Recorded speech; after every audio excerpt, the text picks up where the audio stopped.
Booth বিজয় কর্মশালার সাংগঠনিক সভায় আজ উপস্থিত হন রাজ্যের বিধানসভার মুখ্য সচেতন তথা শিলিগুড়ির বিধায়ক বিজেপি বিধায়ক শঙ্কর ঘোষ।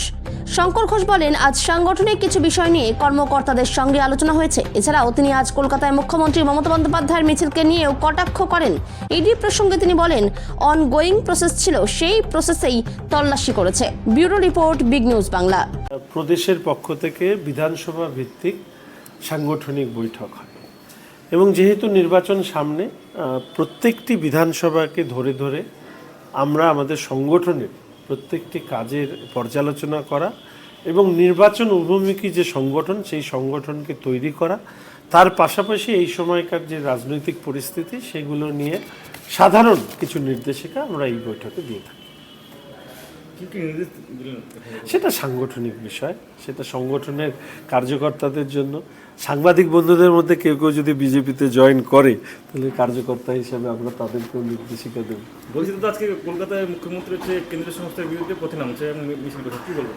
দেখুন, আজকে আমি গোয়ালপুকুরে একটি সভা করতে গিয়েছিলাম, তো দুজন ভদ্রমহিলা ঠিক পাশেই গল্প করছিলাম, মাঝবয়সী, ধরুন 50-60 বছর।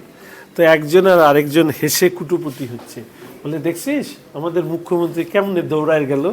হ্যাঁ, তো এর থেকে বোঝা যায় যে উনি যে এই র্যালি করছে, এই র্যালি দেখেও লোক হাসছে। ভারতবর্ষ নয়, পৃথিবীতে কোনো মুখ্যমন্ত্রীকে এরকমভাবে দেখা যায়নি যে একটা বেসরকারি সংস্থার কাগজপত্র বাঁচাতে গিয়ে ল্যাপটপ আর কি একটা সবুজ ফাইল যেভাবে ছিনতাই করে নিয়ে আসলেন, তাতে আমি বলবো যে উনি মানে ... রানী, এছাড়া আর তো আমি কিছু বুঝতে পারলাম না। ভোটের মুখেই এই তৎপরতা কেন? প্রথম কথা, ভোটের মুখে এই তৎপরতা কেন কে জিজ্ঞেস করবে? যিনি অভিযুক্ত তিনি জিজ্ঞেস করবেন না? এটা তো যারা তদন্ত করছে তারা ঠিক করবে কখন কোথায় যাবে। এটা একটা কোর্ট মনিটর কোল স্ক্যাম, সেই কাজের সাথে এই সংস্থা যুক্ত আছে বলে তদন্তকারী সংস্থা মনে করছে। ফলে তারা কখন কোথায় যাবে সেটা ঠিক করে দেবে যারা এই কয়লা, বালি, এই সমস্ত পাথর চুরি করে নিজেরা অট্টালিকা বানিয়েছে, তারা ঠিক করে দেবে তাদের কাছে কখন কে আসবে। ফলে অভিযুক্ত তো এই প্রশ্ন তোলার অধিকার নেই। এবার তাদের অনগোয়িং ইনভেস্টিগেশন প্রসিডিওরের মধ্যে এই জিনিস ছিল, তারা গিয়েছে। কিন্তু তার জন্য একজন মুখ্যমন্ত্রী একদম 14 তলা থেকে নেমে এই পরিমরি করে যে ছুটে এসছেন, এতে একটা জিনিসই প্রমাণ হচ্ছে, এই স্ক্যামের সাথে কি মুখ্যমন্ত্রীর পরিবারের কোনো যোগাযোগ রয়েছে? মানুষ এটা বলছে।